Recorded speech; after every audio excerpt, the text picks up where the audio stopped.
Okay, so what we're going to cover now is we're going to start working on something called the Keynesian cross diagram, and that is spelled Keynesian cross diagram. Okay, and this John Maynard Keynes was a famous economist from a long time ago, and he's the one who discovered this relationship, or these relationships we're getting ready to study in this chapter, and that's why they call this the Keynesian cross diagram. You'll see the cross diagram part you'll see in a little bit, but first we have to think or start from the beginning, our beginning GDP accounting equation. If we remember way back, real GDP equals C plus I plus G plus NX. Okay? Now, we have to define a couple things here. The first thing we're going to define is something called autonomous expenditure. An autonomous expenditure is simply expenditure, okay, money that you spend regardless of your income level, and this will become more clear later. But there's a certain amount of spending that people do that is not a function of their income level, and this would be autonomous expenditure, is a certain amount of investing that firms have to do regardless of how much revenue they're generating. Okay, so it just makes sense. For instance, we'll get to this in a minute. But, you have to consume some level of food in order to survive. Even if you're homeless, earning no money whatsoever, you have to consume food to survive. You could think of the time and the opportunity cost of hunting for that food as being some sort of expenditure. That's an extreme example, but you get the point. You get the point. That is, so autonomous expenditure is simply expenditure that is autonomous or not dependent upon your income level. Then there's induced expenditure. Okay, and induced expenditure is expenditure that is dependent upon your income level. Okay. It's exactly the opposite of autonomous expenditure. So now that we've defined those two, let's get back to this equation. Ultimately, we're actually going to model this equation based upon the aggregated decision-making process of households across the country. I know that seems complicated, and to a great extent it is. But first, I'm going to pull out one term, and that's consumption, okay? Because you're going to see that this entire model, even though big, seemingly large, really depends on this one variable here, consumption, okay? This whole Keynesian cross model depends mostly on consumption, okay? Now, let's think about what consumption is. Okay, so C equals some autonomous level of consumption. Again, I just explained that. You need some level of consumption to survive. If you're making no income whatsoever, you got to scrounge for food. You may have to borrow money. In other words, you may have to dissave. Okay, the reverse of saving. You may have to dissave in order to buy that food, etc. But you have to consume some level of something. You need clothes, you need things like that. Okay, so there's some so consumption, this C right here, equals some autonomous level, some basic necessary level of consumption, plus some fraction of income spent on consumption. Okay, so you have some basic level of consumption, and then let's assume you make $1,000 a week. Well, you're going to consume some of that $1,000 a week. You're probably not going to consume all of it, however. You're probably going to save some, and you'll consume the rest, right? So you're going to be consuming a fraction of whatever your income level. So you have basic basic necessary consumption plus some fraction of your income level. And we're going to call that fraction MPC, okay? And of course, we would multiply that times the income level, okay, real GDP, in order to determine what that spending amount would be.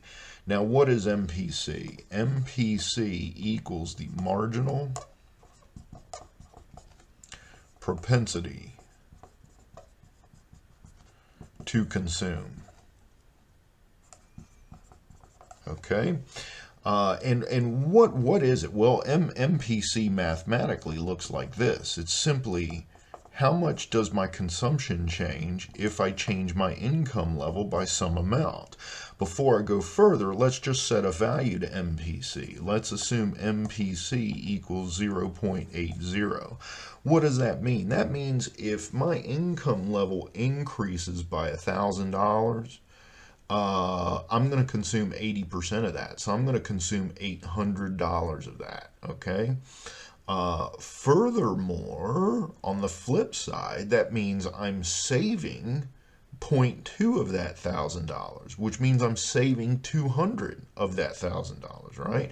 So that's what MPC means. It's the fraction of some change in my income level that I consume.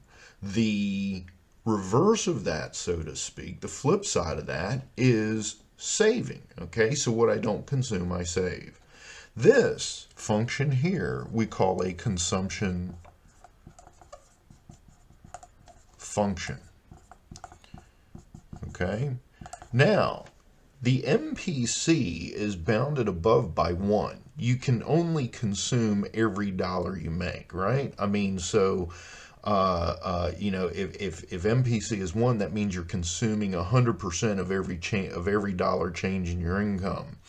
It's bounded below by 0. We tend to think that, however, it's somewhere around 0.8, 0.9, something like that, okay?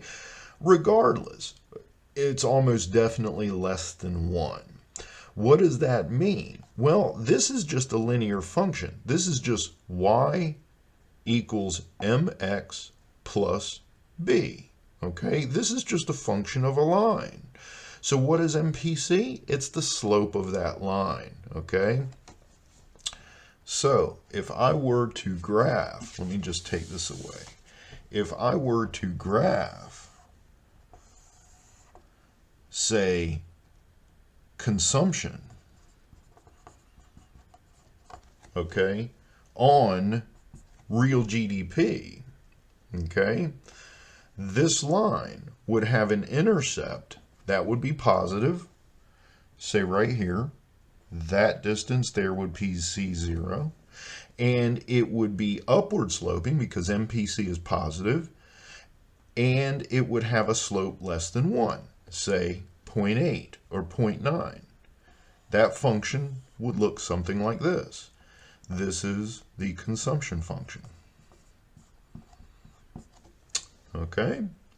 Now, what's interesting here, however, is that assume that I had no autonomous consumption, okay? That I could survive with 0 consumption. And assume that for every dollar I made, I spent, okay? If that were the case, then we would have a line with a slope of 1 and an origin of 0, right? In other words, that line would be at 45 degrees. Okay, now, I got this in the way a little bit. That line would be at 45 degrees. Let me write it in here. Okay, so that line would be at 45 degrees. So what does this consumption function tell us then? Well, it tells us that our planned consumption expenditure, okay, and we call it a planned consumption expenditure because of this term, MPC, okay? And in fact, what we're going to find, you're going to hear me use this terminology in later videos. We call this the aggregate planned expenditure function. Why? Because of this MPC right here. You determine what MPC is. You determine how much you're going to consume and save of your paychecks, okay? So we call this planned. It's simply the amount of planned expenditure that households and firms, etc., partake in. given their income level. So what does this tell us then? Well, this tells us that at some level of GDP, there's going to be some overall level of C, okay? And that if incomes rise, this function will shift upward, okay? Meaning that GDP increases resulting from some increase in consumption, okay? We'll move from this point to this point. We'll get into the details of all this later, but you can see why they call this the Keynesian cross diagram, because we're actually going to embed that entire function on this diagram. Right now we're only dealing with the consumption function, but eventually we're going to put this entire function on here, and what we can use it for is analyzing business cycles and analyzing how the government can inject themselves and influence this aggregate planned expenditure function in order to generate or slow down economic activity.